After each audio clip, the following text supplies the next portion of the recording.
Magnus Carlsen has just played a chess game that will change the entire history of our nation. Please watch this video. This is why Magnus is the GOAT. Like, subscribe, and let's get into this chess match.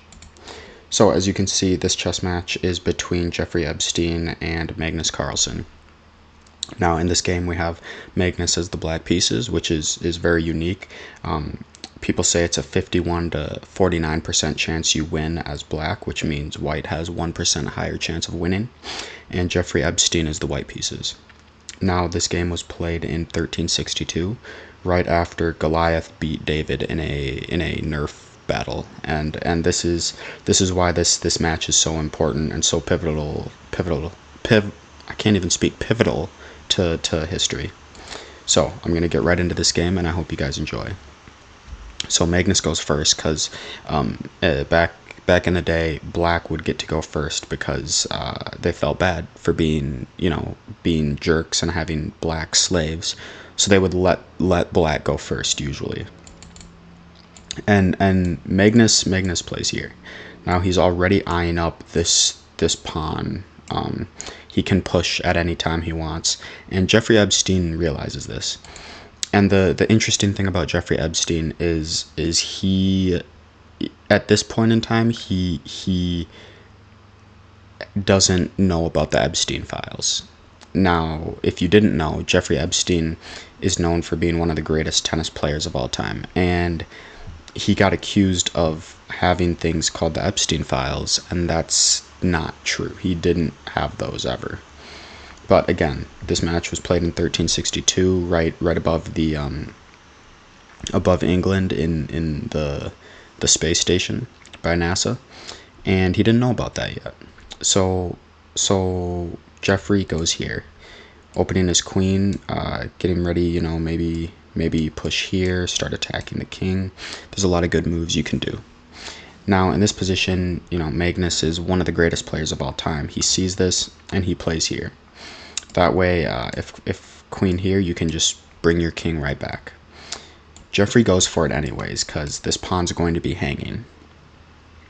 Magnus sees this, and Magnus plays an amazing move. He plays this move, which simultaneously forks the queen and defends the pawn at the same time. Now Jeffrey does go here. Again, this is all in Magnus's prep. He calculated that check here, and he calculated bishop here, and this is how it played out. So yeah, Magnus goes back, Jeffrey goes here, and Magnus calculated all of this, and his next move is the greatest move of all time, until a few moves later where he plays the next another greatest move of all time. He plays this move. Now this move doesn't look amazing on the surface, but this is really an amazing move. Now the reason it's amazing is you would think queen just takes the pawn, right? Because the knight is pinned to the king by the bishop. But what you don't understand is if queen takes, you can just sacrifice the bishop. And that's what's so amazing about this position is he actually takes the pawn. He takes the pawn. Jeffrey Epstein takes the pawn, and Magnus follows up. He sacrifices the bishop. Now it wouldn't matter if he took with either of the pawns. You play the same thing every time. So Jeffrey takes with the queen, and Magnus takes the queen back. Now as you can see, his king is hanging, but he does have another king, so he can afford to lose it. He loses this, but he gets it back. He gets the bishop, and he also takes. Now in this position, this is a very delicate position for everyone. Anyone can lose and anyone can win. And Jeffrey Epstein's trying to decide. I was actually there when he was trying to decide which piece to take the knight with, which I thought was really funny. For me, it was obvious. For me, it was a very obvious decision. You just take with this rook. But for him, it was a very difficult decision. He didn't know what to do, and he ended up taking with this rook, and that's a sad mistake. That's a horrible mistake. The reason you shouldn't have taken with this rook is because now there's nothing to defend that square. And Magnus takes advantage of that. He takes. Now Magnus is up 33,000 points of material in this position.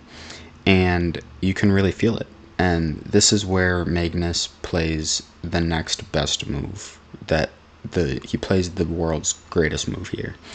And that is rook e1. And it looks like a simple pin. It really does. But the thing that makes this move so deadly is even if he unpins and lets the rook defend, you can just take this rook and the king can't take back because the knight defends it. So that's what's so great about this position. And Magnus could see all this from a mile away. And again, for all the naysayers and all the people that say, oh, it's Bobby Fischer, it's Gary Kasparov, it's Mikhail Tal, it's Hikaru Nakamura, you guys don't understand the brilliancy of Magnus. Boom. Magnus forgets about his other plan. He's so good that he can forget what he was doing and still win. And he takes.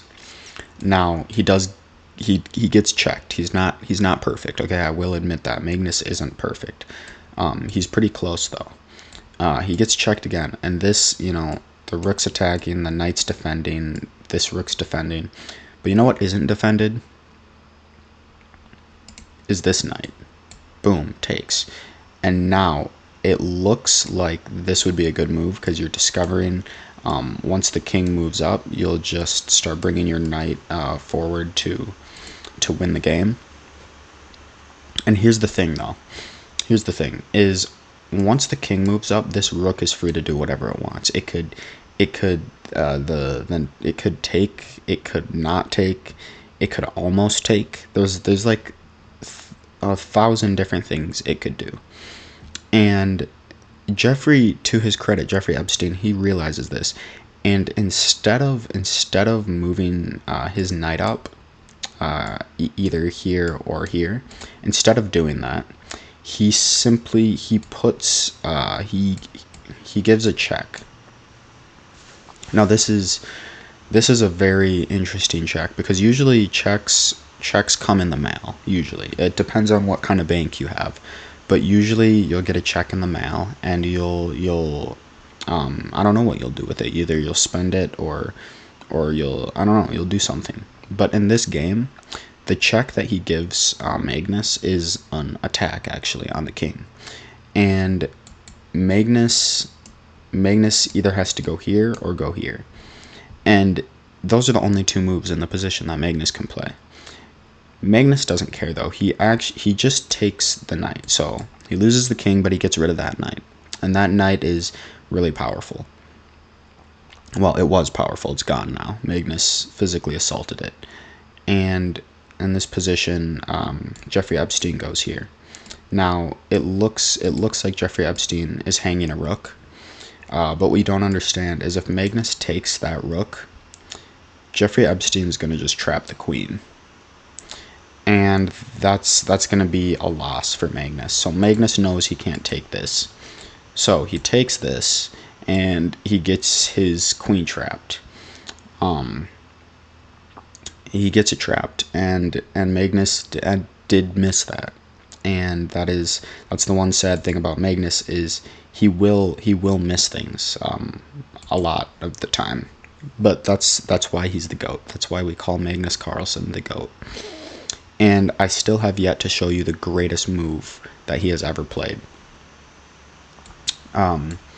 So after getting his queen trapped, he decides, I'll move my bishop out, get ready to, get ready to take something.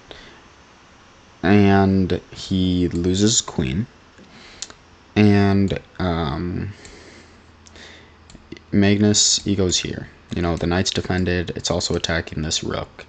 And Magnus, Jeffrey Epstein is like, I'll trade. It's fine. I'll get the rook. Bishop moves here, takes. He promotes to a queen, and he puts his king here. And Magnus puts his king here. Now this genuinely looks hopeless for white. There's just so much activity. The knight can literally go wherever the heck it wants. It could literally go here to this square. I mean, it could just do it in one move if it wanted, but it could do this entire cool shape and still land here, and that would be sick. And it could even go further and go back to where it is now, which would take no moves, but if it wanted to do all those moves, it could do it, and it would still land here. Now, in this position, Magnus sees all those knight moves, and he just takes. He just stops it right in its tracks, just dead in its tracks. That's how the saying goes. A knight that doesn't exist is a knight that can't do jack squat. And that's he loses his knight.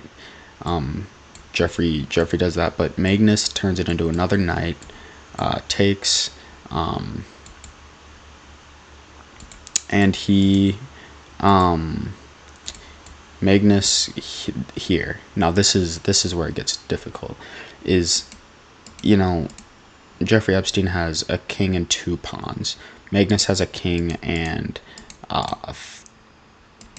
3 pawns, I think. I don't know. You can count. I can't. I don't know. And Magnus is just getting right in the grips of the position, and boom, check on the white king.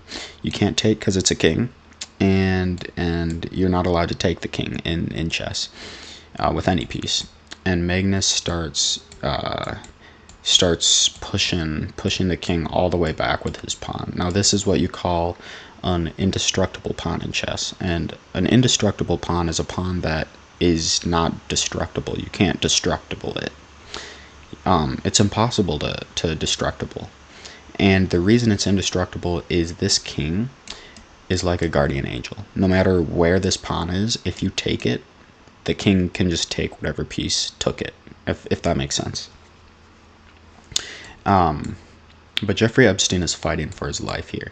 He does not want those files to be released.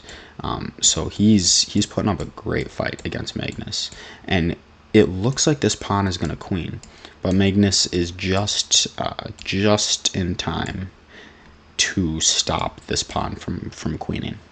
Now, it actually does queen, and Magnus has to retreat, unfortunately. Check. But this is where the greatest move of all time by Magnus Carlsen happens. Let me know if you can spot it in this position. In this position, what move wins the game for black?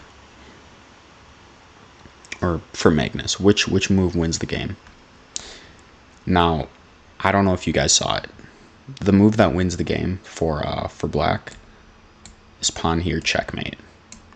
The king literally cannot go anywhere, and the queen is too slow. The queen ate too much for dinner, and it could maybe make it to this square, but it can't get to the pawn. And Jeffrey, he gets out of it. He gets out, and Magnus, in this position, he queens. He goes here and he queens again, and this is where it's game over for Jeffrey. He goes here, boom. Check. Here. Check. He takes. Check. Here. Checkmate. And that was the game. That was the game between Jeffrey Epstein and Magnus Carlsen. I hope you guys enjoyed that. That was an insane game, and I really appreciate you guys watching this and spending your time enjoying these chess videos. And yeah, I hope you guys one day become as great of a chess player as I am, and I doubt it will happen, but someday it'll happen. It probably won't. It definitely will not happen, but if it does, I hope it will, and it won't. But I wish you the best, and all of that stuff. So like, subscribe, and